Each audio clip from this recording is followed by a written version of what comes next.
بسم اللہ الرحمن الرحیم۔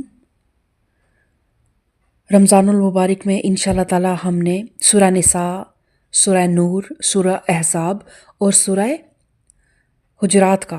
انشاءاللہ تعالی ہم کوشش کریں گے ان کی تفصیلاً ان کا مطالعہ کریں اور ان کے احکامات کو جاننے کی کوشش کریں۔ اور ان 4 صورتوں کا جو انتخاب میں نے کیا اس کی وجہ یہ تھی کہ یہ چاروں صورتیں عورتوں سے ریلیٹڈ ہیں، عورتوں کے لیے احکامات ہیں ان میں۔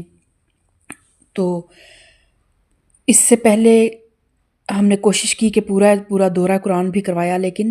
اس رمضان المبارک میں یہی کوشش ہے کہ ہم بے شک تھوڑا کم کر لیں، لیکن خصوصاً کیونکہ یہ تمام لیکچرز عورتوں کے لیے ہیں اور عورتیں ہی میری لسنر ہیں، تو میں نے پھر ان سورہ کا انتخاب کیا جو عورتوں کے لیے جن میں خصوصی احکامات ہیں۔ اور سورہ نساء تو دیکھیں کہ اللہ تعالیٰ نے نازل ہی اس کا نام ہی نساء مقرر کر دیا، اور نساء کا مطلب ہے عورت۔ اور دیکھیں گے آپ کہ اس پوری سورہ میں اللہ تعالیٰ کس طرح بار بار عورتوں کے حقوق کے لیے اللہ تعالیٰ نے احکامات نازل کیے، اور وہ عورت جو آج مغرب سے بہت متاثر ہے اور ان کو لگتا ہے کہ ہمارے دین کی شکل میں ہم پہ کچھ پابندیاں ہیں یا ہماری آزادی کو سلب کر لیا گیا ہے، لیکن آپ مغرب کی عورت کو کبھی جا کر دیکھیں کہ کس طرح ان پہ مردوں کی جو ذمہ داریاں وہ بھی عائد کر دی گئی ہیں، اور ان کی صنف نازک ہونے کا جو ایک اللہ تعالیٰ نے ان کی کچھ مخصوص ذمہ داریاں دی تھیں، جب وہ ادھر سے ان کو ہٹا دیا گیا تو کس طرح ان کا معاشرہ جو ہے وہ افراط و تفرید کا شکار ہو گیا، اور کس طرح پھر آنے والی نسلیں بھی بے لگام، اور کس طرح وہاں پہ ہر طرح کی تباہی اور بربادی ہے۔ تو سورہ نساء متعدد خطبوں پر مشتمل ہے، یعنی اس میں مختلف قسم کے مضامین ہیں، اور ویسے اس کے نزول کا یہ ہے کہ جنگ احد کے بعد یہ نازل ہوئی تھی، کیونکہ جنگ احد میں تقریباً 70 صحابہ کرام شہید ہو گئے تھے، اور مدینہ کی چھوٹی سی بستی میں اس حادثے کی وجہ سے بہت سے گھروں میں یہ سوال پیدا ہو گیا تھا کہ شہداء کی میراث کس طرح تقسیم کی جائے، اور جو یتیم بچے انہوں نے چھوڑے ہیں ان کے مفاد کا تحفظ کیسے ہو۔ اور اس کے علاوہ اس میں صلاۃ خوف، اس کے دیگر مضامین میں صلاۃ خوف یعنی عین حالت جنگ میں نماز پڑھنے کا ذکر بھی ہمیں ملتا ہے، اس کے احکامات بھی ملتے ہیں۔ اور اس کے علاوہ مدینہ سے بنی نذیر کے خراج کا جو معاملہ ہے وہ بھی یہاں پہ اس سورہ مبارکہ میں ڈسکس ہوگا، اور اس کے علاوہ پانی نہ ملنے کی وجہ سے تیمم کی اجازت جو ہے وہ بھی اس سورہ مبارکہ میں یہ احکامات بھی ہمیں ملیں گے۔ تو اس سورہ مبارکہ کا آغاز اللہ تعالیٰ نے یا ایھا الناس کہہ کر پوری دنیا کے لیے، قیامت تک کے ہر انسان کے لیے یا ایھا الذین آمنوا نہیں فرمایا اللہ تعالیٰ نے یا ایھا الناس سے اس کا آغاز کیا۔ تو ہم سورت کا باقاعدہ آغاز کرتے ہیں۔ رب اشرح لی صدری ویسر لی امری واحلل عقدۃ من لسانی یفقہوا قولی ربی زدنی علما اللہم الہمنی رشدی واعذنی من شر نفسی اللہم صلی علی محمد وعلی آل محمد۔ اعوذ باللہ من الشیطان الرجیم، بسم اللہ الرحمن الرحیم۔ یا ایھا الناس اتقوا ربکم الذی خلقکم من نفس واحدۃ وخلق منها زوجها وبث منہما رجالا کثیرا ونساء واتقوا اللہ الذی تساءلون به والارحام ان اللہ کان علیکم رقیبا۔ لوگو اپنے رب سے ڈرو جس نے تم کو ایک جان سے پیدا کیا اور اسی جان سے اس کا جوڑا بنایا۔ کس جان سے؟ حضرت آدم علیہ السلام سے، اور ان کا جوڑا کون تھی؟ اماں حوا کو ان کا جوڑا بنایا، اور ان دونوں سے بہت سے مرد و عورت دنیا میں پھیلا دیے۔ اس خدا سے ڈرو جس کا واسطہ دے کر تم ایک دوسرے سے اپنے حق مانگتے ہو، اور رشتہ اور قرابت کے تعلقات کو بگاڑنے سے پرہیز کرو۔ یقین جانو کہ اللہ تم پر نگرانی کر رہا ہے۔ اب کیونکہ اس سورہ مبارکہ میں آگے چل کر انسانوں کے معاشرتی زندگی میں باہمی حقوق بیان ہونے ہیں، اور خصوصیت کے ساتھ خاندانی نظام کی بہتری اور استواری کے لیے ضروری قوانین جو ہیں وہ اس سورہ مبارکہ میں آنے ہیں۔ تو اس لیے ایک طرف اللہ سے ڈرنے اور اس کی ناراضگی سے بچنے کی تاکید کی گئی، اور دوسری طرف یہ بات ذہن نشین کرائی گئی کہ تمام انسان ایک اصل سے ہیں اور ایک دوسرے کا خون اور گوشت اور پوست ہے، یعنی وہ ایک ہی آدم کی اولاد سے ہیں سب، اور اسی جان سے اس کا جوڑا بنایا۔ اس بات کی تفصیلی کیفیت ہمارے علم میں نہیں ہے۔ عام طور پر جو بات اہل تفسیر بیان کرتے ہیں اور جو بائبل میں بھی ہے وہ یہ ہے کہ آدم کی پسلی سے حوا کو پیدا کیا گیا، اور حضرت حوا کو حضرت آدم علیہ السلام کی دائیں جانب 13ویں پسلی سے پیدا کیا گیا تھا۔ اور یہ باتیں زیادہ تر جو ہیں نا ہمیں اس طرح کی تفاصیل تلمود میں ملتی ہیں، اور اللہ تعالیٰ کی کتاب قرآن پاک اس بارے میں خاموش ہے، اور جو حدیث اس کی تائید میں پیش کی جاتی ہے اس کا مفہوم وہ نہیں ہے جو لوگوں نے سمجھا ہے۔ تو قرآن کو جب بھی پڑھنے لگے نا کوشش کریں کہ مجملات میں نہ پڑھیں، جس چیز کو اللہ پاک نے کھول کے بیان کر دیا اس کو لے لیں، اور جس چیز کو اللہ تعالیٰ نے پردے میں رکھا، پردہ غیب میں رکھا، یا اس کی بہت کھول کے کیفیت ہمیں نہیں بتائی، تو اس کا مطلب یہ ہے کہ اس سے ہمارا کوئی غرض نہیں تھا، ہمارے علم کا اس سے کوئی تعلق نہیں ہے۔ تو نٹی گریٹیز میں پڑھنے کی بجائے صحیح وہ علم حاصل کریں جو اللہ نے خود کھول کے آپ کو بتا دیا۔ پھر اللہ تعالیٰ فرماتا ہے یتیموں کے مال ان کو واپس کر دو، اچھے مال کو برے مال سے نہ بدلو، اور ان کے مال اپنے مال کے ساتھ ملا کر نہ کھا جاؤ، یہ بہت بڑا گناہ ہے۔ تو اب جس طرح کہ میں نے آپ کو بتایا کہ غزوہ احد میں 70 صحابہ کرام شہید ہو گئے تھے، تو اب جو یتیم بچے تھے ان کی کفالت کا مسئلہ تھا۔ بہت سے جو ایسے بھی لوگ تھے جنہوں نے اپنے بھتیجوں کے مالوں پر قبضہ کر لیا، تو پھر اللہ تعالیٰ نے ان یتیموں کے جو ہے نا حقوق محفوظ رکھے اور حکم دیا کہ جب تک وہ بچے ہیں ان کے مال انہی کے مفاد پر خرچ کرو، اور جب وہ بڑے ہو جائیں تو جو ان کا حق ہے انہیں واپس کرو، اور جو یہ ہے کہ ان کے مال کو خراب مال سے نہ بدلو، اس کا ایک مطلب یہ ہے کہ حلال کی کمائی کی بجائے حرام خوری نہ کرنے لگو، اور دوسرا مطلب یہ ہے کہ یتیموں کے اچھے مال کو اپنے برے مال سے نہ بدلو۔ مثلا یہ 2 پلاٹس ہیں، 2 زمینیں ہیں، ایک زرخیز ہے اور ایک بنجر ہے، اور جو زرخیز زمین ہے وہ کسی یتیم کی ہے، اور بنجر زمین جو ہے وہ آپ کی ہے، تو آپ یہ نہ کریں کہ وہ بنجر زمین جو ہے وہ یتیم کو دے دیں، کیونکہ اللہ تعالیٰ فرماتا ہے اِنَّهُ كَانَ خُوبًا كَبِيرًا، کہ یہ بہت بڑا گناہ ہے، اور ان کے مال اپنے مال کے ساتھ ملا کر نہ کھا جاؤ، یہ بہت بڑا گناہ ہے۔ اور اگر تم یتیموں کے ساتھ بے انصافی کرنے سے ڈرتے ہو تو جو عورتیں تم کو پسند آئیں ان میں سے 2 3 4 سے نکاح کر لو۔ تو اس آیت کے 3 مفہوم جو ہے نا اہل تفسیر نے بیان کیے ہیں۔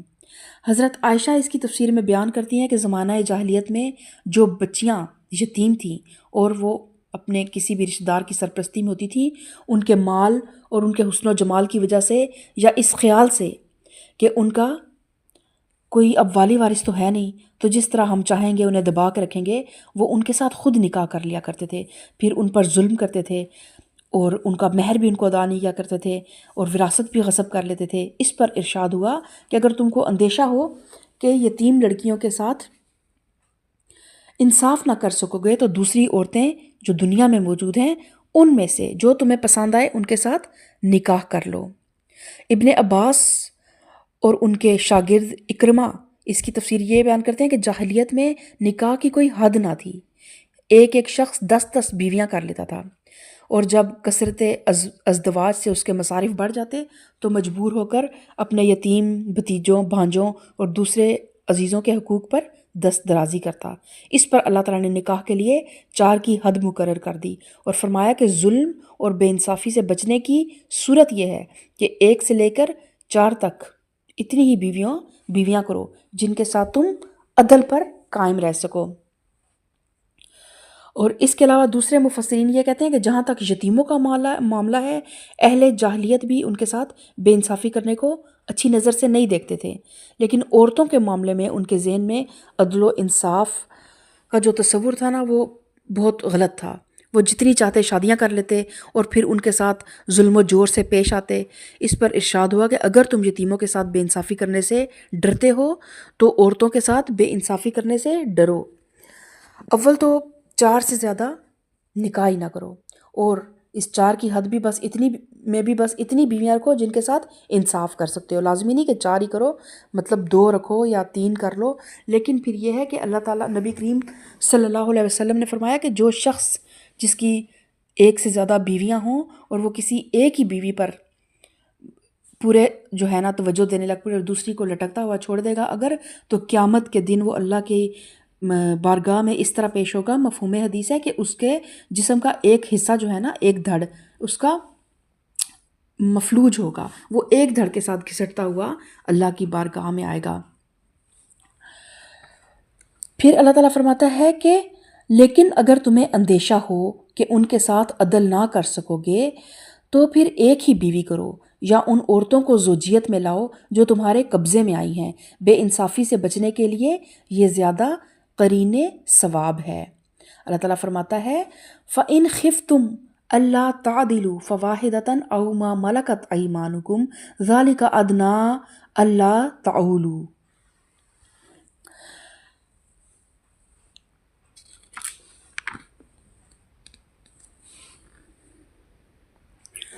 تو یہاں پھر اللہ تعالیٰ نے خود ہی فرما دیا کہ تمہیں اگر اندیشہ ہو کہ تم ان کے ساتھ عدل نہ کر سکو گے تو پھر ایک ہی بیوی کرو، کیونکہ یہ بہت بڑا گناہ ہے کہ کوئی شخص جو ہے وہ عدل کی شرط کو اگر پورا نہیں کرتا اور 1 سے زیادہ بیویاں رکھنے کا جو قرآن جواز دیتا ہے اس سے فائدہ بھی اٹھاتا ہے، تو پھر وہ اللہ کے ساتھ دغا بازی کرتا ہے۔ پھر اللہ تعالیٰ فرماتا ہے یا ان عورتوں کو زوجیت میں لاؤ جو تمہارے قبضے میں لائی گئی ہیں، اور وہ کون عورتیں ہیں؟ غلام عورتیں، لونڈیاں جو جنگ میں جن کو آپ حاصل کر لیتے ہیں، اور لونڈیوں سے مراد وہ عورتیں جو جنگ میں گرفتار ہو کر آئیں اور حکومت کی طرف سے لوگوں میں تقسیم کر دی جائیں۔ مطلب یہ ہے کہ اگر ایک آزاد خاندانی بیوی کا بار بھی برداشت نہ کر سکو تو پھر لونڈی سے نکاح کر لو، یا یہ کہ اگر 1 سے زیادہ عورتوں کی تمہیں ضرورت ہو اور آزاد خاندانی بیویوں کے درمیان عدل رکھنا تمہارے لیے مشکل ہو تو لونڈیوں کی طرف رجوع کرو، کیونکہ ان کی وجہ سے تم پر ذمہ داریوں کا بار نسبتاً کم پڑے گا۔ اور یہ ہم آگے 5ویں پارے کے آغاز میں سورہ نساء میں اللہ تعالیٰ بتائے گا کہ آزاد محسنہ عورت کا نکاح اور اس کا مہر کیا ہے اور لونڈی کا مہر کیا ہے، کیونکہ آزاد محسنہ عورت کا مہر زیادہ ہوتا ہے۔ تو صحابہ کرام جو ایسے تھے جو ابھی بہت زیادہ وسعت مال نہیں رکھتے تھے اور ان کا ایمان بھی خطرے میں تھا، اگر وہ نکاح نہیں کرتے تو اللہ تعالیٰ نے پھر ان کو یہ ایک راستہ دیا کہ آپ ایسی عورتوں سے جو جنگ میں گرفتار ہو کر ہیں ان سے نکاح کر لیں۔ اور جب کوئی کافر عورت جنگ میں مسلمانوں کے تصرف میں آتی ہے تو جیسے ہی وہ مسلمانوں میں آتی ہے، مسلمانوں کے قبضے میں آتی ہے، ان کا پہلا نکاح باطل ہو جاتا ہے اور پھر وہ مسلمان ان کے ساتھ نکاح کر سکتے ہیں۔ اور یہ بھی یہاں پہ بھی اگر دیکھا جائے تو وہ جو لونڈیاں گرفتار ہو کر اس زمانے میں آتی تھی ان کے بھی اللہ تعالیٰ نے حقوق رکھے، اور بجائے اس کے کہ ان سے کعبہ گری کا کام لیا جاتا یا ان کو ویسے ہی معاشرے میں پامال ہونے کے لیے ان کی عزتوں کو چھوڑ دیا جاتا، اللہ تعالیٰ نے ان کے لیے بھی ایک راستہ کھولا اور صحابہ کرام کی حوصلہ افزائی کی کہ آپ ان کے ساتھ نکاح کر سکتے ہیں، اور اس طرح ان کو بھی ایک باعزت زندگی دی جا سکتی ہے۔ پھر آیت نمبر 4 میں اللہ تعالیٰ فرماتا ہے وَآتُوا النِّسَاءَ صَدَقَاتُهُنَّ نِحْلَةً فَإِن طِبْنَ لَكُمْ عَن شَيْءٍ مِّنْهُ نَفْسًا فَكُلُوهُ ہَنِیئًا مَرِیئًا۔ اور عورتوں کا مہر خوش دلی کے ساتھ فرض جانتے ہوئے ادا کرو، البتہ اگر وہ خود اپنی خوشی سے مہر کا کوئی حصہ تمہیں معاف کر دیں تو تم اسے مزے سے کھا سکتے ہو۔ اور حضرت عمر کا فیصلہ یہ ہے کہ اگر کسی عورت نے اپنے شوہر کو پورا مہر یا اس کا کوئی حصہ معاف کر دیا ہو اور بعد میں بھی اگر وہ اس کا مطالبہ کرے تو شوہر اس کو ادا کرنے پر مجبور ہوگا، کیونکہ اس کا مطالبہ کرنا یہ معنی رکھتا ہے کہ وہ اپنی خوشی سے مہر یا اس کا کوئی حصہ چھوڑنا نہیں چاہتی۔ اور عورتوں کا مہر جو ہے وہ دیکھیں اللہ تعالیٰ نے کس طرح ایک عورت کا اس طرح بھی دفاع کیا کہ عورت کے جب نکاح کے بندھن میں کسی مرد کے ساتھ بندھتی ہے تو وہ اپنی پوری زندگی جو ہے اس کے نام کر دیتی ہے۔ بعض اوقات عورتیں اپنی تعلیم کو خیر آباد کہہ دیتی ہیں اور آج کے دور میں، اور اپنا وہ اس طرح معاشرے میں دوبارہ اپنے پاؤں پہ کھڑی نہیں ہو سکتی۔ تو اللہ تعالیٰ نے پھر عورتوں کے حقوق کو محفوظ کیا اور ان کے لیے مہر مقرر کیا۔ اور یہ مہر جو پرانے زمانے کی عورتیں ہمارے زمانے میں کہتی تھی کہ 32 روپے 4 آنے اور جو بھی کہا جاتا تھا، اگر وہ 32 روپے 4 آنے بھی اگر آج کے مہر سے اس کو اگر ہم آج کی کرنسی کے حساب سے دیکھیں تو وہ لاکھوں میں بنتا ہے۔ اور اس لیے مہر کو کسی طرح سے بھی ایک جو ہے ہر مرد کی وسعت کے مطابق جو اس خاندان کا ایک فائنینشیل سٹیٹس ہے، اس مرد کا جو فائنینشیل سٹیٹس ہے اس کے اکارڈنگ مہر مقرر کیا جائے گا، اور اس کی کوئی حد نہیں ہے۔ اگر کوئی بہت زیادہ مالدار ہے، بہت ساری اس کے پاس زمینیں ہیں اور بہت کچھ ہے، تو وہ اس چیز کو جتنا مرضی آپ بڑھا سکتے ہیں، اس پہ اللہ تعالیٰ نے کوئی قدغن نہیں لگائی ہے۔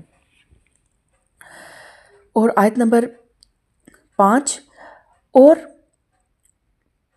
اپنے وہ مال جنہیں اللہ نے تمہارے لیے قیام زندگی کا ذریعہ بنایا ہے نادان لوگوں کے حوالے نہ کرو، البتہ انہیں کھانے اور پہننے کے لیے دو اور انہیں نیک ہدایت کرو۔ اور یہ جو آیت ہے یہ وسیع معنی کی حامل ہے۔ اس میں امت کو ایک جامع ہدایت فرمائی گئی ہے کہ مال جو ذریعہ قیام زندگی ہے بہرحال ایسے نادان لوگوں کے اختیار اور تصرف میں نہیں رہنا چاہیے جو اسے غلط طریقے سے استعمال کر کے نظام تمدن اور معیشت اور بالآخر نظام اخلاق کو خراب کر دیں۔ اور حقوق ملکیت جو کسی شخص کو اپنی جائیداد پر حاصل ہیں اس قدر غیر محدود نہیں ہے کہ وہ اگر ان حقوق کا صحیح طور پر استعمال کرنے کا اہل نہ ہو اور ان کا استعمال اگر وہ اس طرح سے کرے کہ فساد برپا ہو جائے، تو پھر بہتر یہی ہے کہ اس کو ابھی اس کے حقوق نہ دیے جائیں۔ دیکھیں اس میں آیت کو میں آپ کو آسان الفاظ میں سمجھاتی ہوں کہ بچے جس طرح دیکھیں کہ اس وقت تو ایک تو یہ تھا کہ یتیموں کا معاملہ تھا کہ اگر وہ یتیم ابھی سن بلوغت تک نہیں پہنچے ہیں یا بلوغت تک پہنچ گئے ہیں لیکن ابھی وہ میچور نہیں ہوئے ہیں، کئی لوگ جلدی میچور ہو جاتے ہیں، کئی لوگ بعض اوقات 35 کی ایج میں پہنچ کر بھی بچے ہی ہوتے ہیں، تو پھر وہ مال جو آپ کے لیے بھی وہ قیام کا ذریعہ ہے وہ مال ان کے حوالے نہ کریں کہ وہ اس کو لٹا دیں الٹے سیدھے کاموں میں اور پھر خود بھی کلاش ہو کر بیٹھ جائیں اور آپ کو بھی مفلس بنا دیں۔ اور یہ بات ہمارے اپنے سگے بچوں کے لیے بھی ہے کہ جیسے ماں باپ اپنے بچوں کو بہت چھوٹی عمر میں کھلم کھلا مال دیتے ہیں، کھلم کھلا پیسہ دیتے ہیں، اور پھر ہوتا کیا ہے کہ وہ بچے ایک تو اس مال کا غلط استعمال کر کے خود اپنے اخلاق کو خراب کرتے ہیں، اور پھر جب انہیں مال کو اچھی طرح سے پیسے کو مینیج نہیں کرنا آتا، بجٹنگ نہیں کرنی آتی، تو پھر کیا ہوتا ہے کہ ماں باپ کی محنت سے کمائے ہوئے پیسے کو وہ بالکل کچھ عرصے میں اڑا دیتے ہیں، اور پھر والدین کا بڑھاپا بھی تنگی میں گزرتا ہے، ان بچوں کا اپنی زندگی بھی تنگی میں گزرتی ہے۔ تو پھر کیا کریں کہ ان کو اچھے طریقے سے بچوں کی تمام ضروریات کا خیال کریں اور ایک لمٹ میں ان کو پیسہ بھی دیں تاکہ وہ کچھ بجٹنگ سیکھیں، ان کی ایک منتھلی پاکٹ منی بنائیں تاکہ انہیں چھوٹی عمر سے پیسے کو مینیج کرنا آ جائے، لیکن اتنا زیادہ نہ دیں کہ وہ اس کو غلط طریقوں پہ استعمال کر کے اپنے اخلاق اور اپنے کردار کو خراب کر لیں۔ اور پھر جب وہ سن بلوغت کے قریب پہنچ رہے ہوں اور دیکھیں کہ ان کی عقلی نشو و نما کیسی ہے اور وہ ذمہ داریاں سنبھالنے کے قابل اگر ہو جائیں تو پھر ان کا مال ان کو ان کے حوالے کریں۔ اور پھر یہی اللہ تعالیٰ فرما رہا ہے کہ یتیموں وابتلوا الیتامی حتی اذا بالغوا النکاح فإن آنستم منهم رشدا فادفعوا إليهم أموالهم ولا تأكلوها إسرافا وبدارا أن يكبروا ومن غنيا فليستعفف ومن كان فقيرا فليأكل بالمعروف وإذا دفعتم إليهم أموالهم فأشهدوا عليهم وكفى بالله حسيبا۔ اور یتیموں کی آزمائش کرتے رہو یہاں تک کہ وہ نکاح کے قابل عمر کو پہنچ جائیں، اور اگر تم ان کے اندر اہلیت پاؤ تو ان کے مال ان کے حوالے کر دو۔ ایسا کبھی نہ کرنا کہ حد انصاف سے تجاوز کر کے اس خوف سے ان کے مال جلدی جلدی کھا جاؤ کہ وہ بڑے ہو کر اپنے حق کا مطالبہ کریں گے۔ یتیم کا جو سرپرست مالدار ہو وہ پرہیزگاری سے کام لے، اور جو غریب ہو وہ معروف طریقے سے کھائے۔ یعنی کہ اگر تو آپ کی کفالت میں کچھ یتیم بچے آ گئے ہیں، آپ کے بھائی کے یا بہن کے یا جس کے بھی، تو آپ خود ماشاءاللہ صاحب استطاعت ہیں، آپ کے پاس اپنا مال وافر مقدار میں موجود ہے، تو پھر یتیموں کے مال سے آپ کو بہت احتیاط کرنی ہے، اس میں سے آپ نے کچھ بھی نہیں لینا اپنے لیے۔ اور اگر اب جو کفیل ہے یتیم کا وہ خود غریب ہے اور وہ اس کی اپنی دال روٹی بھی بڑی مشکل سے چل رہی ہے، تو پھر وہ ایک اس طریقے سے اس میں سے حق خدمت اپنا لے سکتا ہے کہ کوئی بھی غیر جانبدار اور معقول آدمی جو ہے وہ اس کو تسلیم کر لے، اور جو بھی وہ حق خدمت لے وہ چوری چھپے نہ لے بلکہ اعلانیہ متعین کر کے لے اور اس کا حساب رکھے، کیونکہ آپ صلی اللہ علیہ وسلم کی حدیث کا مفہوم یہ ہے کہ جس نے یتیم کا مال کھایا اس نے گویا جہنم کی آگ سے اپنا پیٹ بھرا۔ اور پھر اب یہاں پہ اللہ تعالیٰ یہ بھی فرماتا ہے کہ اگر تم ان کے لیے ان کے اندر اہلیت پاؤ تو ان کے مال ان کے حوالے کر دو۔ تو ان کے مال ان کے حوالے کرنے کے لیے 2 شرطیں عائد کی گئی ہیں، ایک بلوغت، دوسرے رشد، یعنی مال کے صحیح استعمال کی اہلیت۔ تو جو پہلی شرط ہے بلوغت کی، اس پر تو فقہائے امت کا اتفاق ہے، اور دوسری شرط کے بارے میں امام ابو حنیفہ کی رائے یہ ہے کہ اگر سن بلوغت تک تو یتیم پہنچ جائے لیکن اس میں بھی رشد نہ آئے تو ولی یتیم کو زیادہ سے زیادہ 7 سال اور انتظار کرنا چاہیے، پھر خواہ وہ رشد پائے یا نہ پائے اس کا مال اس کے حوالے کر دینا چاہیے۔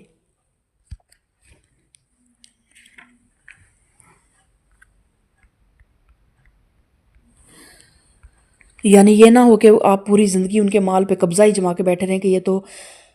میچور ہوئے ہی نہیں۔ ایک سٹیج پہ جب بچوں کے سروں پہ ذمہ داریاں پڑتی ہیں، ایک اسپیسیفک سٹیج پہ ایج پہ آ کے پھر وہ خود بخود جب زمانے میں باہر ڈیل کرتے ہیں تو بہت سی چیزیں پھر وہ سیکھ بھی جاتے ہیں۔ اور پھر اللہ تعالیٰ فرماتا ہے اور جب ان کے مال ان کے حوالے کرنے لگو تو لوگوں کو اس پر گواہ بنا لو اور اللہ حساب لینے کے لیے کافی ہے۔ تو یہ دیکھیں کہ یہ مالی معاملات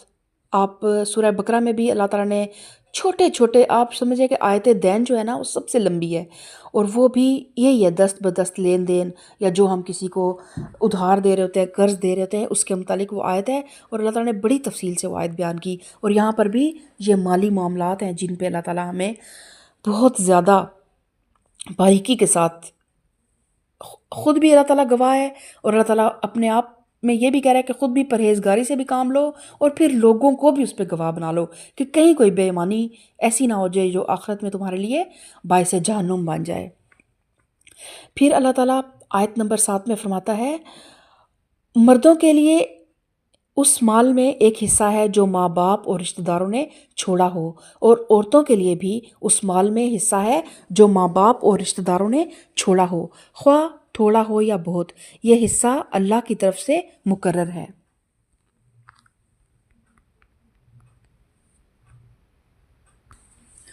اب یہاں میراث کی تقسیم کے احکامات آ گئے ہیں، اور اس آیت میں واضح طور پر 5 قانونی حکم دیے گئے ہیں۔ ایک یہ کہ میراث صرف مردوں ہی کا حصہ نہیں ہے بلکہ عورتیں بھی اس کی حقدار ہیں۔ دوسرا یہ کہ میراث بہرحال تقسیم ہونی چاہیے خواہ وہ کتنی ہی کم ہو، حتیٰ کہ مرنے والے نے اگر 1 گز کپڑا چھوڑا ہے اور 10 وارث ہیں تو اسے بھی 10 حصوں میں تقسیم کرنا چاہیے۔ یہ اور بات ہے کہ ایک وارث دوسرے وارثوں سے ان کا حصہ خرید لے۔ تیسرے یہ کہ وراثت کا قانون ہر قسم کے اموال پر لاگو ہوگا، خواہ وہ منقولہ ہوں یا غیر منقولہ، زرعی ہوں یا صنعتی یا کسی اور صنف مال میں شمار ہوتے ہوں۔ چوتھے یہ معلوم ہوتا ہے کہ میراث کا حق اس وقت پیدا ہوتا ہے جب کوئی اپنا مال چھوڑ کے مر جائے، زندگی میں وراثت تقسیم نہیں ہو سکتی۔ اور دوسری بات یہ ہے کہ یہ بھی قاعدہ نکلتا ہے کہ قریب تر رشتہ داروں کی موجودگی میں دور کے جو رشتہ دار ہیں، بعید تر کا جو رشتہ دار ہے وہ وراثت میں حصہ نہیں پائے گا۔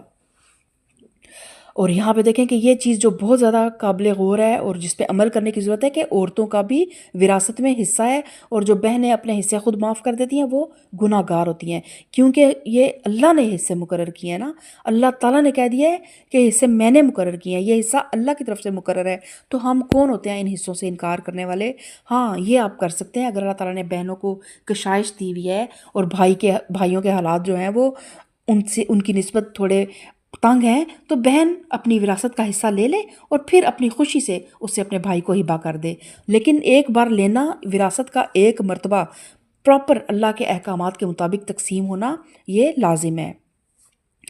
اور پھر اللہ تعالیٰ آیت نمبر 8 میں فرماتا ہے، اور جب تقسیم کے موقع پر کنبے کے لوگ اور یتیم اور مسکین آئیں تو اس مال میں سے انہیں بھی کچھ دو اور ان سے بھلی بات کہو۔ یعنی کہ بعض اوقات ایسا ہو جاتا ہے کہ میت کے وارثوں کو یہ ہدایت دی جا رہی ہے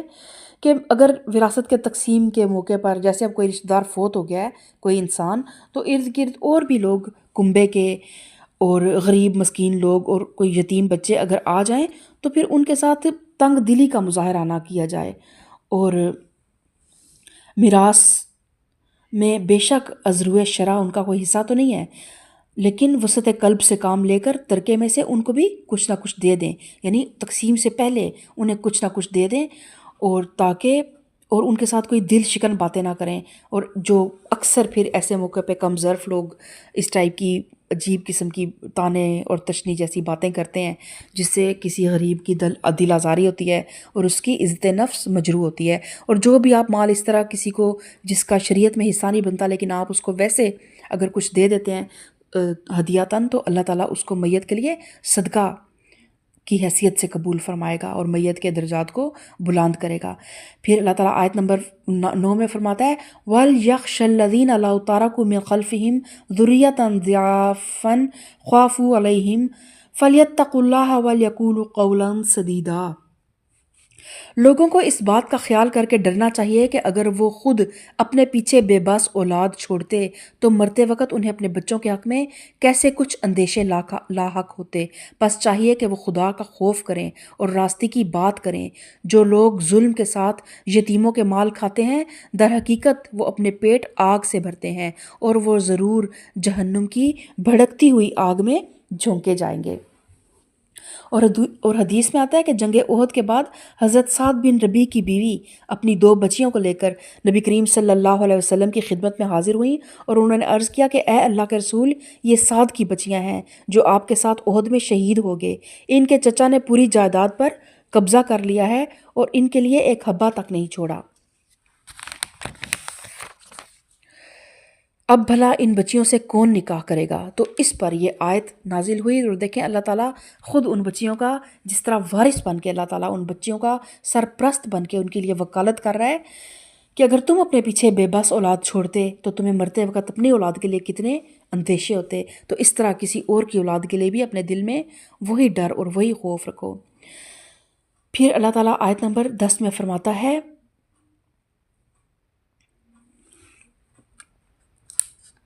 آیت نمبر 11 میں اللہ تعالیٰ فرماتا ہے،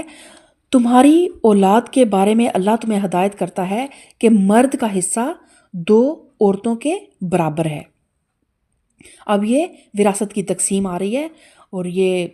بڑے باریک مسائل ہیں، اور میں پوری کوشش کروں گی کہ اپنے جتنا مجھے اللہ تعالیٰ نے ان کی فہم دی ہے میں اس کے مطابق آپ کو سمجھاؤں۔ تو مرد کا حصہ 2 عورتوں کے برابر ہے۔ اگر میت کی وارث 2 سے زائد لڑکیاں ہوں تو انہیں ترکے کا 2/3 دیا جائے گا۔ تو میراث کے معاملے میں یہ اولین اصولی ہدایت ہے کہ مرد کا حصہ عورت سے دگنا ہے، کیونکہ اب دیکھیں یہاں پہ عورتوں کو بعض اوقات بڑا اس چیز سے اعتراض ہوتا ہے کہ کیوں مرد کے 2 حصے ہیں اور عورت کا 1 حصہ ہے۔ تو اب دیکھیں کہ شریعت نے خاندانی زندگی میں مرد پر زیادہ معاشی ذمہ داریوں کا بوجھ ڈالا ہے، بلکہ ڈالا ہی مرد پر ہے۔ عورت کو تو کوئی معاشی ذمہ داری شریعت نے نہیں دی ہے۔ عورت اپنی خوشی سے اگر کچھ کرنا چاہتی ہے، کوئی فیملی کو سپورٹ کرنا چاہتی ہے، کوئی جاب کرنا چاہتی ہے، تو وہ اس کی اپنی خوشی ہے، لیکن اس کو شریعت نے ایسا کوئی حکم نہیں دیا، اور نہ ہی اسے یہ ہے کہ اگر وہ کچھ کماتی ہے تو اپنے مال میں سے وہ کسی کو کچھ دے، وہ اپنے مال کی خود مالک ہے۔ لیکن مرد پہ یہ ہے کہ اس نے کمانا ہے اور اپنی عورت پر بھی لگانا ہے، اپنے بچوں پر بھی لگانا ہے اور اپنے دیگر جو اہل خانہ ہیں ان پر بھی لگانا ہے۔ تو لہٰذا انصاف کا تقاضا بھی یہی تھا کہ میراث میں عورت کا حصہ مرد کی بنسبت کم رکھا جاتا۔ اور پھر یہ ہے کہ اگر میت کی وارث 2 سے زائد لڑکیاں ہوں، یعنی 2 ہوں یا 2 سے زیادہ ہوں، تو انہیں ترکے کا 2/3 دیا جائے گا۔ اور یہ بھی ہے کہ اگر کسی شخص نے کوئی لڑکا نہ چھوڑا ہو اور اس کی اولاد میں صرف لڑکیاں ہی لڑکیاں ہوں، تو خواہ 2 لڑکیاں ہوں یا 2 سے زائد، بہرحال اس کے کل ترکے میں سے 2/3 حصہ ان لڑکیوں میں تقسیم ہوگا اور باقی 1/3 دوسرے وارثوں میں۔ لیکن اگر میت کا صرف ایک لڑکا ہو تو اس پر اجماع ہے کہ دوسرے وارثوں کی غیر موجودگی میں وہ کل مال کا وارث ہوگا، اور اگر دوسرے وارث موجود ہوں تو ان کا حصہ دینے کے بعد باقی سب کا سب مال جو ہے وہ اس لڑکے کو ملے گا۔ لیکن اگر بہنیں بھی ہیں اور بھائی بھی ہیں تو بھائی کا 2 حصے بھائی کے اور 1 حصے بہن کے، 1 حصہ بہن کا ہوگا۔ اگر میت صاحب اولاد ہو تو اس کے والدین میں سے ہر ایک کو ترکے کا 6واں حصہ ملنا چاہیے۔ یعنی میت کے صاحب اولاد ہونے کی صورت میں بہرحال میت کے والدین میں سے ہر ایک کا 6واں حصہ ہوگا۔ اب خواہ میت کی وارث صرف بیٹیاں ہوں یا صرف بیٹے ہوں یا بیٹے اور بیٹیاں یا ایک بیٹا ہو یا ایک بیٹی، ماں باپ کا حصہ جو ہے وہ ضرور ان کو دیا جائے گا، اور باقی جو 2/3 ہے وہ ان کے دوسرے وارثوں میں، دوسرے وارث جو ہیں وہ اس میں شریک ہوں گے۔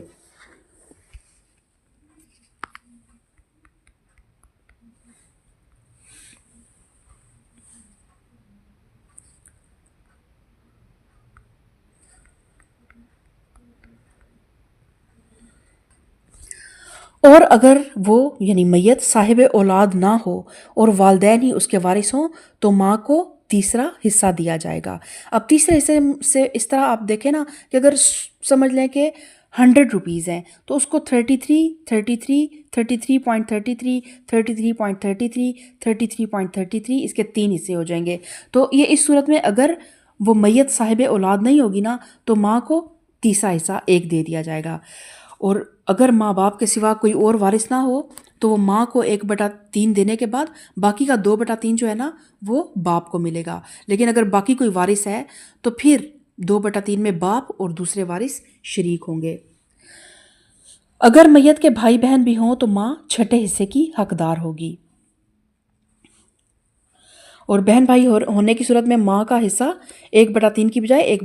1/6 کر دیا گیا، یعنی کم کر دیا گیا ہے۔ اس طرح جو ماں کے حصے میں سے لیا گیا ہے نا وہ باپ کے حصے میں ڈالا جائے گا، کیونکہ پھر اس صورت میں باپ کی ذمہ داریاں بڑھ جاتی ہیں۔ اور یہ بات بھی واضح ہے کہ میت کے والدین اگر زندہ ہوں تو اس کے بہن بھائیوں کو حصہ نہیں پہنچتا، یعنی حصہ والدین کو ملتا ہے اور اولاد کو ملتا ہے۔ اگر میت کے وہ آگے اس کے احکامات آئیں گے کہ اگر کوئی میت جو ہے اس کی ماں باپ بھی نہ ہو اور اولاد بھی نہ ہو، وہ اس کو کلالہ کہتے ہیں۔ کلالہ کے احکامات ہم انشاءاللہ آگے پڑھیں گے، لیکن یہ ہے کہ اگر والدین بھی حیات ہیں اور اولاد بھی حیات ہے تو پھر بہن بھائیوں کو حصہ نہیں ملتا۔ اور یہ سب حصے اس وقت نکالے جائیں گے جب کہ وصیت جو میت نے کی ہو پوری کر دی جائے اور قرض جو اس پر ہو ادا کر دیا جائے۔ اور اب وصیت کے متعلق اس موقع پہ ضرور کیا گیا ہے کہ وصیت کا ذکر قرض پر مقدم اس لیے کیا گیا ہے کہ قرض کا ہونا ہر مرنے والے کے حق میں ضروری نہیں ہے، لیکن وصیت کرنا اس کے لیے لازم ہے۔ حالانکہ آپ دیکھیں کہ قرض کی ادائیگی جو ہے نا وہ بہت لازم ہے، کہ اگر کسی کے ذمہ قرض ہے تو جب تک وہ قرض ادا نہ ہو جائے اس کی نماز جنازہ، آپ صلی اللہ علیہ وسلم نے ایون ایک شہید تھا لیکن آپ صلی اللہ علیہ وسلم کو جب پتہ چلا کہ وہ مقروض ہے تو آپ نے اس وقت تک نماز جنازہ نہیں پڑھایا جب تک کہ اس کا قرض کسی نے ادا نہیں کیا۔ تو لیکن یہاں پہ اس لیے اللہ تعالیٰ نے قرض سے پہلے وصیت کو مقدم اس لیے رکھا کہ لازمی نہیں کہ ہر بندہ جو فوت ہو رہا ہے وہ مقروض بھی ہو، لیکن وصیت ایک ایسا فرض ہے جو ہر ایک کے لیے ضروری ہے کہ اس نے اپنے مرنے سے پہلے اپنی وصیت کر کے جانی ہے۔ تو سب سے پہلے اس کا جو ہے وہ وصیت جو اس نے کی ہے وہ پوری کی جائے گی، اور پھر جو اس کے ذمہ قرض ہے وہ ادا کیا جائے گا۔ اس کے بعد جو بھی یہ میراث ہے یہ تقسیم ہوگی۔ اور اور وصیت کے متعلق یہ ہے کہ آدمی اپنے کل مال میں سے 1/3 حصے کی وصیت کرنے کا اختیار رکھتا ہے، یعنی 1/3 کی وصیت کر سکتا ہے۔ اس سے زیادہ وصیت کرنے کی اجازت نہیں ہے۔ اگر اس سے کم کر دے تو بھی کوئی مسئلہ نہیں ہے، لیکن 1/3 سے زیادہ وصیت کرنے کا اجازت نہیں ہے۔ اور یہ وصیت کا قاعدہ اس لیے مقرر کیا گیا ہے کہ قانون وراثت کی روح سے جن عزیزوں کو میراث میں سے حصہ نہیں پہنچتا، ان میں سے جس کو یا جس کو آدمی مدد کا مستحق پاتا ہے، اس کے لیے اپنے اختیار تمیزی سے، یعنی اپنی زندگی میں ہی وہ اپنی وصیت لکھ سکتا ہے۔ دیکھیں، میراث ایک ایسی چیز ہے جو آپ کے مرنے کے بعد تقسیم ہوگی، لیکن اپنی زندگی میں سے ہی، اپنی زندگی میں آپ اپنے مال میں سے 1/3 جو ہے نا وہ وصیت کر سکتے ہیں۔ اور وہ اس لیے آپ کر سکتے ہیں کہ کچھ رشتہ دار ایسے ہوتے ہیں جو میراث میں آپ کے حقدار نہیں بنتے، لیکن واقعی وہ اگر دیکھا جائے تو بہت زیادہ حقدار ہوتے ہیں۔ جیسے اب کوئی انسان اگر مرد فوت ہو جاتا ہے نا، تو بیٹے کی وفات پہلے ہو گئی ہے اور اب دادے کی وراثت جب تقسیم ہونے لگی ہے دادا کی، تو پھر اس کے پوتے کو حصہ نہیں ملے گا۔ یتیم پوتا پوتی اگر کوئی موجود ہے، یا کسی بیٹے کی بیوہ مصیبت کے دن کاٹ رہی ہے، یا کوئی بھائی یا بہن یا بھاوج یا بھتیجا یا بھانجا یا کوئی اور عزیز ایسا ہے جو سہارے کا محتاج ہے لیکن وراثت میں اس کو حصہ نہیں ملتا، تو پھر انسان کو حق دیا گیا ہے کہ وہ وصیت کے ذریعے اس کی کچھ مدد کر جائے۔ اور اگر رشتہ داروں میں کوئی ایسا نہیں ہے تو دوسرے مستحقین کے لیے یا کسی رفاہ عامہ کے کام میں، مسجد کی تعمیر میں، یا کوئی بھی کسی اولڈ ایج ہوم میں اپنے مال کا کچھ حصہ ضرور جو ہے وہ وصیت کرنے کا حکم دیا گیا ہے۔ خلاصہ یہ ہے کہ آدمی کی کل ملکیت میں سے 2/3 یا اس سے کچھ زائد کے متعلق شریعت نے میراث کا یعنی وراثت کا ضابطہ بنایا ہے، جس میں شریعت کے جو نامزد کردہ وارث ہیں نا، ان کو ایک مقرر حصہ ملے گا، اور جو باقی کا 1/3 یا اس سے کچھ کم ہے نا، وہ اس کو میت کے ثوابدید پر چھوڑا گیا ہے کہ وہ اپنے مخصوص خاندانی حالات کے لحاظ سے جس طرح مناسب سمجھے اسے تقسیم کرنے کی وصیت کر دے۔ پھر اگر کوئی شخص اپنی وصیت میں ظلم کرے یا بالفاظ دیگر اپنے اختیارات کو غلط طریقے سے استعمال کرے اور کسی کے جائز حقوق متاثر کرے، تو پھر یہ چارہ رکھ دیا گیا ہے کہ خاندان کے لوگ باہم رضامندی سے اصلاح کر لیں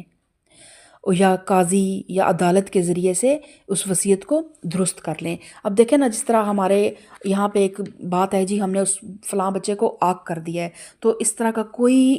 اصول، کوئی قانون اسلام میں نہیں ہے۔ کتنا بھی کوئی بچہ نافرمان ہے، جب باپ والدین کی وفات ہوگی تو وہ بچہ اپنی وراثت میں پورا حصہ پائے گا، اور اسی طرح اگر والدین کے ساتھ آپ ناراض بھی ہیں تو آپ کی وفات کے بعد آپ کے والدین کا جو حصہ بھی بنتا ہے وہ ان کو ملے گا۔ وراثت میں آپ بالکل رد و بدل نہیں کر سکتے، اور وراثت کو تبدیل کرنا بہت بڑا گناہ ہے۔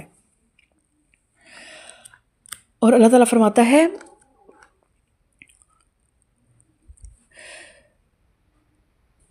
تم نہیں جانتے کہ تمہارے ماں باپ اور تمہاری اولاد میں سے کون بلحاظ نفع تم سے قریب تر ہے۔ یہ حصے اللہ نے مقرر کر دیے ہیں، اور اللہ یقیناً سب حقیقتوں سے واقف اور ساری مصلحتوں کو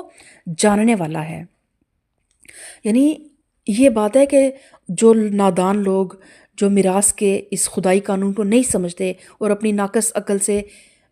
بار بار اس میں نکتہ چینیاں کرتے ہیں کہ ہمیں تو وہ بچے نے کبھی ہماری خدمت ہی نہیں کی، اس نے تو کبھی ہمیں پوچھا ہی نہیں، تو اس کو میری وراثت میں سے کچھ نہ دینا، تو اللہ تعالیٰ فرما رہا ہے کہ تم نہیں جانتے کہ تمہارے ماں باپ اور تمہاری اولاد میں بلحاظ نفع کون تم سے زیادہ قریب تر ہے۔ بعض اوقات ایسا ہوتا ہے کہ والدین کی زندگی میں کوئی بچہ بیچارہ غریب بھی ہوتا ہے اور وہ شاید اتنا زیادہ تابع دار فرما بردار نہیں ہوتا، لیکن پھر والدین اس دنیا سے پردہ کر جاتے ہیں۔ وہ جب خود اپنے بچوں کی جوانیوں تک پہنچتے جب وہ سن رشد کو پہنچتا ہے تو وہ بہت زیادہ اللہ سے جڑ جاتا ہے، دین کے کام کرنے لگ پڑتا ہے، اور پتہ نہیں کون سی اولاد آپ کے لیے صدقہ جاریہ بن جائے، تو یہ اللہ کے ہی بہتر جانتا ہے۔ تو اس لیے آپ اس چیز کا حق نہیں رکھتے کہ آپ اپنی وراثت سے کسی کو محروم کریں، اس کے کسی حقیقی وارث کو۔ اور پھر اللہ تعالیٰ آیت نمبر 12 میں فرماتا ہے، وَلَكُمْ نِصْفُ مَا تَرَكَ أَزْوَاجُكُمْ إِن لَّمْ يَكُن لَّهُنَّ وَلَدٌ، اور تمہاری بیویوں نے جو کچھ چھوڑا ہو اس کا آدھا حصہ تمہیں ملے گا اگر وہ بے اولاد ہوں، ورنہ اولاد ہونے کی صورت میں ترکے کا 1/4 حصہ تمہارا ہے، جبکہ وصیت جو انہوں نے کی ہو پوری کر دی جائے، اور قرض جو انہوں نے چھوڑا ہو ادا کر دیا جائے، اور وہ تمہارے ترکے میں سے 1/4 کی حقدار ہوں گی اگر تم بے اولاد ہو، ورنہ صاحب اولاد ہونے کی صورت میں ان کا 8واں حصہ ہوگا، اس کے بعد کہ جو وصیت تم نے کی ہو وہ پوری کر دی جائے اور جو قرض تم نے چھوڑا ہو وہ ادا کر دیا جائے۔ یعنی کہ بیوی کی وراثت میں مرد کا آدھا حصہ اس وقت ہے اگر وہ جوڑا بے اولاد ہو، لیکن اگر اولاد ہو تو پھر مرد جو ہے وہ 1/4 کا حصہ دار ہے، اور اگر مرد فوت ہو جائے تو بیوی جو ہے نا، خواہ ایک ہو یا کئی بیویاں ہوں، اولاد ہونے کی صورت میں وہ 1/8 جائیداد کی مالک ہوں گی، اور اولاد نہ ہونے کی صورت میں 1/4، اور یہ 1/4 اور 1/8 سب بیویوں میں برابر برابر تقسیم کر دی جائے گی۔ پھر اللہ تعالیٰ فرماتا ہے اور اگر وہ مرد یا عورت جس کی میراث تقسیم طلب ہے بے اولاد بھی ہو اور اس کے ماں باپ بھی زندہ نہ ہوں، مگر اس کا ایک بھائی یا ایک بہن موجود ہو، تو بھائی اور بہن ہر ایک کو 6واں حصہ ملے گا، اور بھائی بہن ایک سے زیادہ ہوں تو کل ترکے کے 1/3 میں وہ سب شریک ہوں گے، جبکہ وصیت جو کی گئی ہو پوری کر دی جائے اور قرض جو میت نے چھوڑا ہے ادا کر دیا جائے، بشرطے کہ وہ ضرر رساں نہ ہو۔ یہ حکم ہے اللہ کی طرف سے، اور اللہ دانا اور بینا اور نرم خو ہے۔ اب یہ احکامات ہیں کلالہ کے متعلق۔ اور کلالہ کون شخص ہوتا ہے؟ جس کے والدین بھی حیات نہ ہوں اور جس کی اولاد بھی نہ ہو۔ تو جب ایسے کسی شخص کی میراث جو ہے وہ جب تقسیم ہوگی تو پھر اس کے بہن بھائی جو ہیں ان کو حصہ ملے گا صرف۔ اور اب یہاں پہ جو بہن بھائی آ رہے ہیں نا، ان کو جو 6واں حصہ دینے کا حکم دیا جا رہا ہے، یہ وہ بہن بھائی ہیں جیسے اس وقت عربوں میں 1 سے زائد شادیاں کرنے کا رواج تھا، تو ایک تو سگے بہن بھائی ہیں جو ایک باپ اور ایک ماں کی اولاد سے ہیں نا، ان کے حصے اس سورہ نساء کے آخر میں اللہ تعالیٰ بیان فرمائے گا۔ اور یہاں پر یہ جو بہن بھائی ہیں یہ اخیافی یا الافی بہن بھائی ہیں، جو ماں کی طرف سے یا باپ کی طرف سے آپ کے بہن بھائی بنتے ہیں، تو ظاہری بات ہے ان کا بھی اس کلالہ کی وراثت میں کچھ حصہ ہوگا۔ تو یہ جو اخیافی بہن بھائی ہیں یا الاتی بہن بھائی ہیں، جو یا ماں یا باپ کی طرف سے بہن بھائی بن رہے ہیں، چاہے وہ سوتیلے ہیں، سگے، بے شک وہ سوتیلے ہیں، لیکن ان کا حصہ ان کو ملے گا، اور وہ حصہ کتنا ہے ان کو؟ اگر اس کا ایک بھائی یا ایک بہن موجود ہو تو بھائی اور بہن ہر ایک کو 6واں حصہ ملے گا، اور بہن بھائی ایک سے زیادہ ہوں تو کل مال کے 1/3 میں وہ سب شریک ہوں گے۔ پھر اللہ تعالیٰ آیت نمبر 13 میں فرماتا ہے تِلْکَ حُدُودُ اللّٰہ وَمَن يُطِعِ اللّٰهَ وَرَسُولَهُ يُدْخِلْهُ جَنَّاتٍ تَجْرِی مِن تَحْتِہَا الْأَنْہَارُ خَالِدِینَ فِیہَا وَذَلِکَ الْفَوْزُ الْعَظِیمُ۔ وَمَن يَعْصِ اللّٰهَ وَرَسُولَهُ وَيَتَعَدَّ حُدُودَهُ يُدْخِلْهُ نَارًا خَالِدًا فِیہَا وَلَہُ عَذَابٌ مُہِینٌ۔ یہ اللہ کی مقرر کی ہوئی حدیں ہیں، جو اللہ اور اس کے رسول کی اطاعت کرے گا اسے اللہ ایسے باغوں میں داخل کرے گا جن کے نیچے نہریں بہتی ہوں گی، اور ان باغوں میں وہ ہمیشہ رہے گا، اور یہ بہت بڑی کامیابی ہے۔ اللہم ربنا اجعلنا منہم۔ اور جو اللہ اور اس کے رسول کی نافرمانی کرے گا اور اس کی مقرر کی ہوئی حدوں سے تجاوز کر جائے گا، اللہ اسے آگ میں ڈالے گا جس میں وہ ہمیشہ ہمیشہ رہے گا، اور اس کے لیے رسوا کن سزا ہے۔ اللہم اجرنا من النار، آمین۔ پھر اللہ تعالیٰ آیت نمبر 15 میں فرماتا ہے تمہاری عورتوں میں سے جو بدکاری کی مرتکب ہوں ان پر اپنے میں سے 4 آدمیوں کی گواہی لے لو، اور اگر 4 آدمی گواہی دے دیں تو ان کے گھروں میں انہیں بند رکھو یہاں تک کہ انہیں موت آ جائے یا اللہ ان کے لیے کوئی راستہ نکال دے، اور تم میں جو اس فعل کا ارتکاب کریں ان دونوں کو تکلیف دو، پھر اگر وہ توبہ کریں اور اپنی اصلاح کر لیں اور تم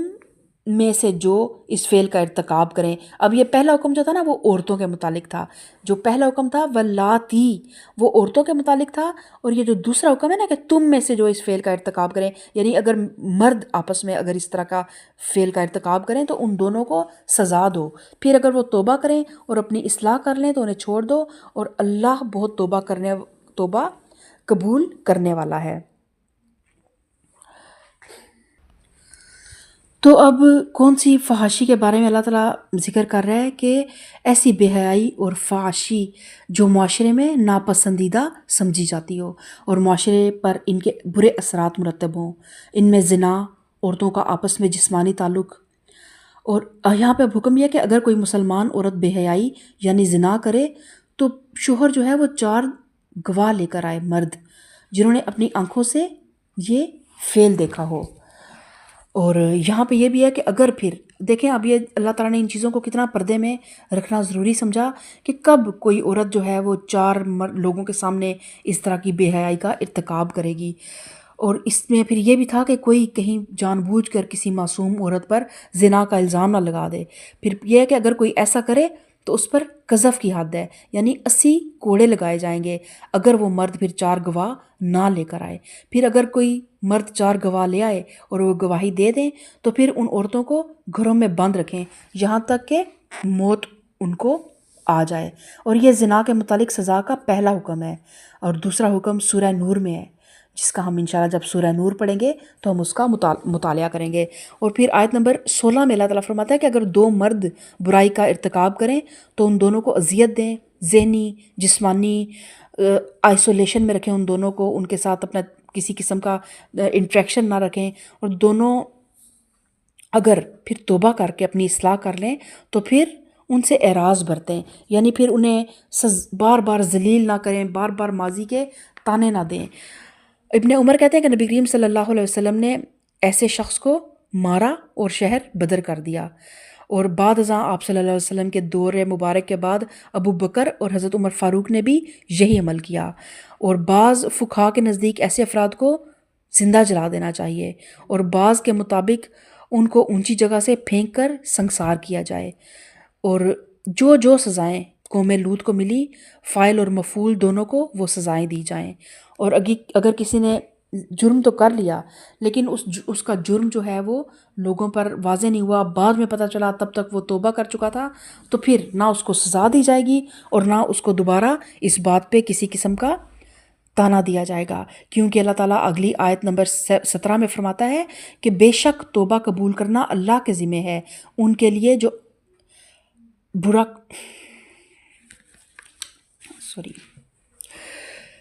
اور پھر اللہ تعالیٰ آیت نمبر 16 میں فرماتا ہے کہ ہاں یہ جان لو کہ اللہ پر توبہ کی قبولیت کا حق انہی لوگوں کے لیے ہے جو نادانی کی وجہ سے کوئی برا فعل کر گزرتے ہیں اور اس کے بعد جلد ہی توبہ کر لیتے ہیں. ایسے لوگوں پر اللہ اپنی نظر عنایت سے پھر متوجہ ہو جاتا ہے، اور اللہ ساری باتوں کی خبر رکھنے والا اور حکیم اور دانا ہے. مگر توبہ ان لوگوں کے لیے نہیں جو برے کام کیے چلے جاتے ہیں یہاں تک کہ جب ان میں سے کسی کی موت کا وقت آ جاتا ہے اس وقت وہ کہتا ہے کہ اب میں نے توبہ کی. اور اسی طرح توبہ ان کے لیے بھی نہیں جو مرتے دم تک کافر رہیں، ایسے لوگوں کے لیے تو ہم نے دردناک سزا تیار کر رکھی ہے. تو توبہ کے معنی ہے پلٹنے اور رجوع کرنے کے. گناہ کے بعد بندے کا اللہ سے توبہ کرنا یہ معنی رکھتا ہے کہ ایک غلام جو اپنے آقا کی نافرمانی کر کے غلطی کا مرتکب ہو گیا تھا، جس نے نادانی سے اپنے مالک سے منہ پھیر لیا تھا، اب اپنے کیے پر پشیمان ہے اور اطاعت اور فرمانبرداری کی طرف پلٹ آیا ہے. تو پھر اللہ کا بندے کی طرف توبہ جو ہے نا اس کا معنی یہ ہے کہ غلام کی طرف سے مالک کی نظر عنایت جو پھر گئی تھی نا، جو اللہ اس سے ناراض ہو گیا تھا، وہ اثرنو اللہ تعالیٰ دوبارہ اس کی طرف اپنے نظر عنایت کر لے گا. اللہ توبہ کو قبول کرنا اللہ کے ذمہ ہے. اللہ تعالیٰ فرماتا ہے کہ میرے ہاں معافی صرف ان بندوں کے لیے ہے جو قصدن نہیں بلکہ نادانی کی بنا پر قصور کر لیتے ہیں. اور لیکن جب ان کی آنکھوں پر سے جہالت کا پردہ ہٹتا ہے تو وہ شرمندہ ہو کر اپنے قصور کی معافی مانگ لیتے ہیں۔ اور اگر اللہ نہ کرے قصدن بھی کوئی گناہ ہو گیا لیکن انسان کے ضمیر نے اس کو جھنجھوڑا کہ تم کیا کر رہے ہو، تو وہ اگر توبہ کر لے تو اللہ تعالیٰ کو انشاءاللہ تعالیٰ بہت غفور الرحیم پائے گا۔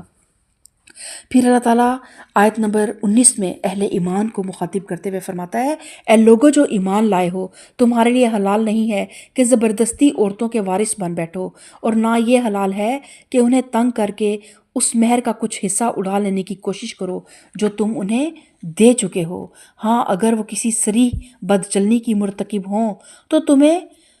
ضرور ان کو تنگ کرنے کا حق ہے، ان کے ساتھ بھلے طریقے سے زندگی بسر کرو۔ اگر وہ تمہیں ناپسند ہوں تو ہو سکتا ہے کہ ایک چیز تمہیں پسند نہ ہو، مگر اللہ نے اسی میں بہت کچھ بھلائی رکھتی ہو۔ اور اگر تم ایک بیوی کی جگہ دوسری بیوی لے آنے کا ارادہ کر ہی لو تو خواہ تم نے اسے ڈھیر سا مال ہی کیوں نہ دیا ہو، اس میں سے کچھ واپس نہ لینا۔ کیا تم اسے بہتان لگا کر اور صریح ظلم کر کے واپس لوگے؟ اور آخر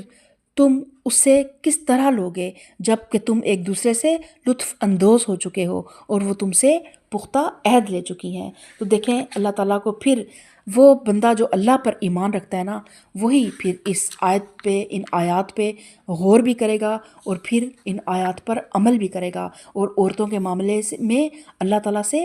ڈرے گا۔ کہ اللہ تعالیٰ فرماتا ہے کہ تمہارے لیے یہ جائز نہیں ہے کہ زبردستی عورتوں کے وارث بن بیٹھو، کہ کوئی کسی عورت کا شوہر مر گیا ہے اور اب وہ سسرال والے جو ہیں یا خاندان والے اس کی بیوہ کو میت کی میراث سمجھ کر اس کے وارث نہ بن کے بیٹھ جائیں، یا زبردستی اس کو دیور سے یا کسی سے اس کی خواہش کے بغیر اس کا نکاح کرنے کی کوشش کریں۔ عورت کا جب شوہر فوت ہو گیا نا تو وہ عورت آزاد ہے، عدت گزار کر جہاں چاہے اور جس سے چاہے وہ نکاح کر سکتی ہے۔ اگر چاہے تو اپنے سسرالی رشتہ داروں میں سے کسی سے کر لے، لیکن اگر وہ اس پہ تیار نہیں ہے تو پھر سسرال والوں کو یہ حق نہیں پہنچتا کہ وہ زبردستی عورتوں کے وارث بن جائیں۔ انہیں اپنی زندگی آزادی سے گزارنے کا پورا حق حاصل ہے، اور پھر یہ بھی نہیں کہ ان کو جو مہر تم دے چکے ہو وہ اس کو اڑانے کی کوشش کرو، ان سے ہتھیانے کی کوشش کرو۔ اور اللہ تعالیٰ فرماتا ہے لیکن اگر وہ کوئی بدچلنی کریں تو پھر انہیں تنگ کرنے کا حق ہے، یعنی کہ ان کو تنگ کرنے کے لیے ان کا مہر انہیں نہ دو یا ان سے ان کا مہر واپس لے لو، لیکن یہ ایک بدچلنی کی سزا کے لیے ہوگا، ان کا مال جو ہے اڑانے کے لیے نہیں، ان کا مال ہتھیانے کے لیے نہیں۔ آپ کو کوئی حق نہیں ہے جو مہر آپ نے عورت کو دے دیا ہے، اگر کسی وجہ سے زندگی میں آپ کی اور اس عورت کی آپس میں نباہ نہیں ہو رہا تو آپ اس سے ایک دھیلا لینے کے حقدار نہیں ہیں، الا یہ کہ وہ عورت کسی بد چلنی کی مرتکب ہو، تو پھر آپ اس سے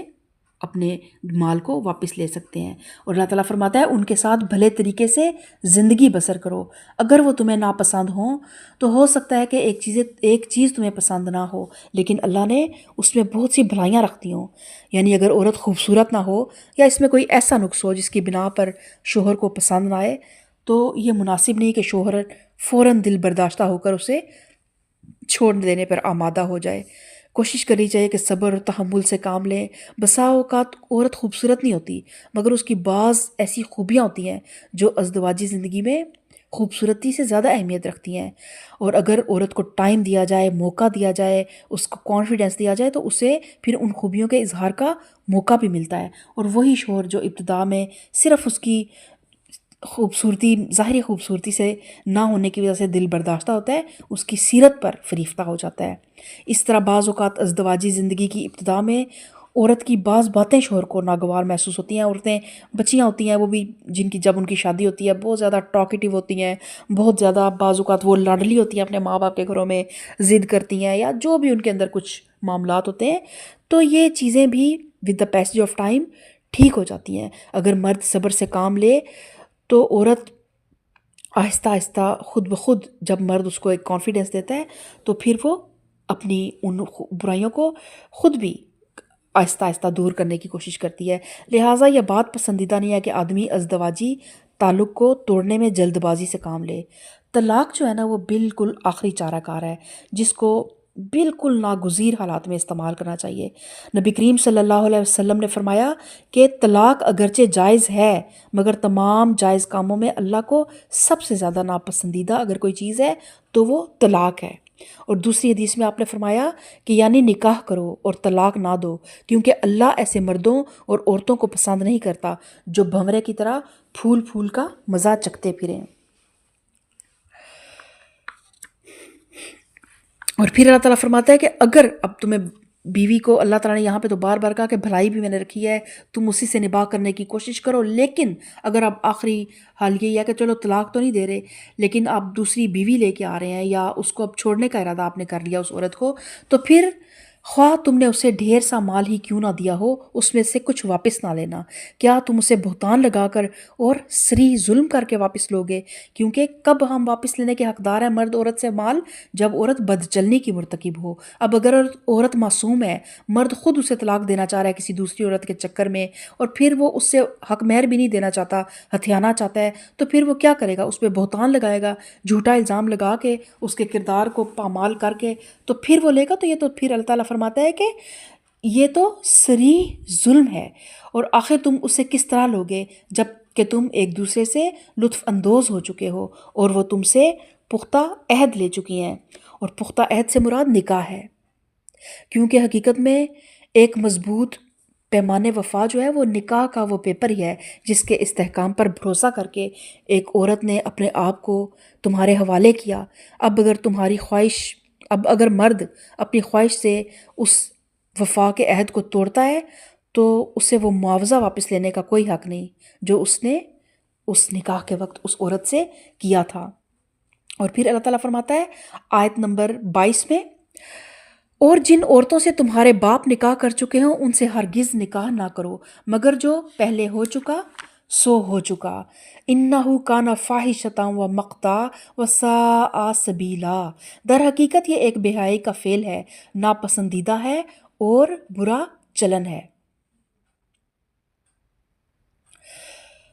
اور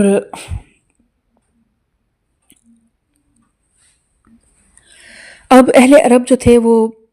زمانہ جاہلیت سے پہلے باپ کی جو بیوہ ہوتی تھی نا، جو بڑا بیٹا اس کا وارث بن جاتا تھا اور اس کو اپنے نکاح میں لے آتا تھا، تو اللہ تعالیٰ نے اس سے منع فرمایا کہ یہ ایک بہت بے حیائی کا کام ہے۔ اور پھر اللہ تعالیٰ نے یہ بھی فرمایا کہ جو ہو چکا سو ہو چکا، تو اس کے دو مطلب ہیں۔ ایک یہ کہ بے علمی اور نادانی کے زمانے میں جو غلطیاں زمانہ جاہلیت میں نبوت سے پہلے تم سے ہو گئیں ان پر اب گرفت نہیں ہوگی، بشرطے کہ اب حکم آ جانے کے بعد اپنے طرز عمل کی اصلاح کر لو اور جو غلط کام کیے ہیں انہیں چھوڑ دو۔ دوسرا یہ کہ زمانہ سابق کے کسی طریقے کو اب اگر حرام ٹھہرایا جاتا تو اب دیکھیں کہ تو پھر یہ نتیجہ نکالنا صحیح نہیں ہے کہ پچھلے قانون یا رسم و رواج کے مطابق جو پہلے کام کیے جا چکے تھے ان کو اب ہم، اگر اللہ تعالیٰ کہتا ہے کہ اب یہ سب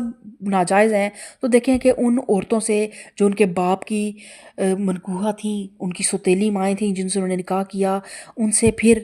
کتنے بچے پیدا ہوئے جو ان کو پھر معاشرے میں ان کے کوئی حقوق نہیں رہنے تھے۔ تو اس لیے اللہ تعالیٰ نے پھر یہ کہا کہ جو ہو چکا سو ہو چکا، یعنی کہ ان بچوں کو اب حرام نہیں کہا جائے گا اور ان کا وراثت میں پورا پورا حق دیا جائے گا، ہاں لیکن جو باپ کی منکوح ہے اس کو جیسے یہ حکم آئے اب آپ طلاق دے دو۔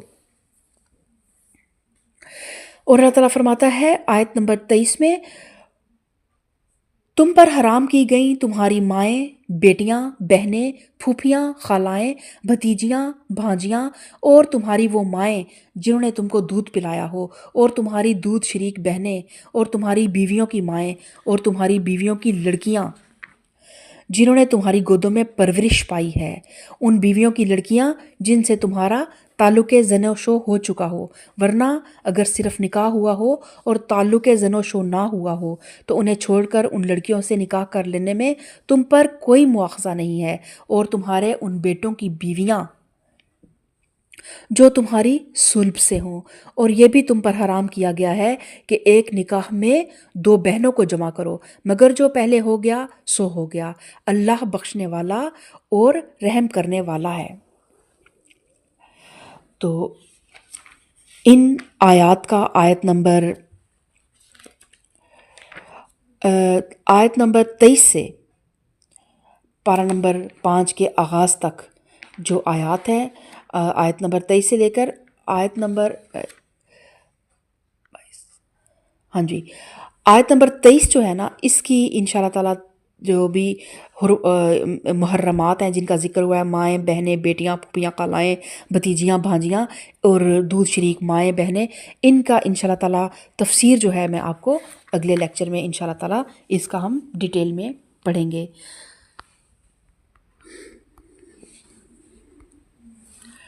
سبحان ربک رب العزت عما یصفون وسلام علی المرسلین والحمد للہ رب العالمین۔